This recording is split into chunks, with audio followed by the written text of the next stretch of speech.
Welcome to all. നമ്മളിവിടെ discuss ചെയ്യാൻ പോകുന്നത് 2022 ഒരു ക്വസ്റ്റ്യൻ പേപ്പറിൽ ചോദിച്ചൊരു ക്വസ്റ്റ്യനാണ്. ക്വസ്റ്റ്യൻ നോക്കാം.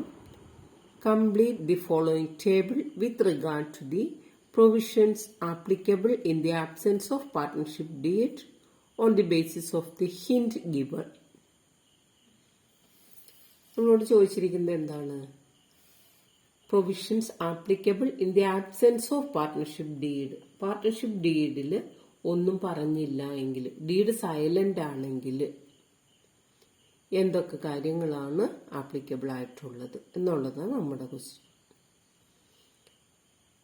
നമുക്കിവിടെ 2 പോയിന്റ് അവിടെ നോട്ട് ചെയ്താൽ മതി. ഒന്നാമത്തേത് പ്രോഫിറ്റ് ഷെയറിംഗ് റേഷ്യോ ഈക്വൽ ആണ്, അതായത് 1:1 അല്ലെങ്കിൽ equal ratio. Interest on loan 6%. ഈ 2 പോയിന്റാണ് നമുക്കവിടെ ആപ്ലിക്കബിൾ ആയിട്ടുള്ളൂ. ബാക്കിയെല്ലാം നോ ആണ്. അപ്പോൾ പാർട്ട്ണർഷിപ്പ് ഡീഡ് സൈലന്റ് ആണെങ്കിൽ പ്രോഫിറ്റ് ഷെയറിംഗ് റേഷ്യോ ഈക്വൽ ആണ്, ഇൻട്രസ്റ്റ് ഓൺ ലോൺ 6%. ബാക്കിയുള്ളതെല്ലാം എന്താണ്? നോ എന്നാണ് നമുക്ക് കൊടുക്കേണ്ടത്. നോക്കാം, നമുക്കിവിടെ ഇൻട്രസ്റ്റ് ഓൺ ക്യാപിറ്റൽ ലോൺ നമുക്ക് തന്നിട്ടുണ്ട്. Then a sharing of profits and losses equally. എൻ്റെ ആൻസർ വരുന്നത് ഈക്വലി, അതായത് 1:1. Interest on drawings.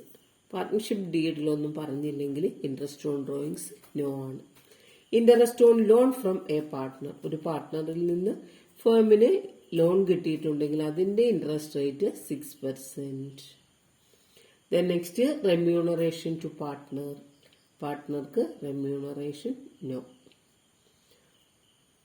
ഇങ്ങനെ വരുമ്പോൾ നിങ്ങൾ ഓർക്കേണ്ട ഈ ക്വസ്റ്റ്യനിൽ 2 പോയിന്റ് ഓർക്കുക. Profit sharing ratio equally, interest on loan 6%.